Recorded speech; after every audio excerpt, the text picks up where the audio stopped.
Ең бірінші бақытым халқым менің, соған берем өмнің алтын кенін.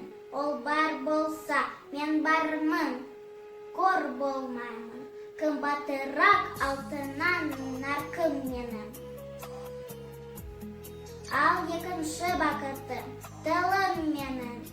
Да жүректі тылыммен тылым дедім.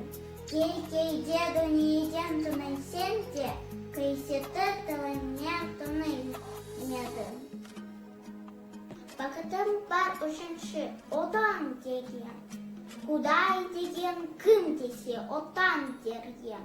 Оты сөнген жалғанда жан барсын ба, ойланбай ақ кел дағы от ал менен.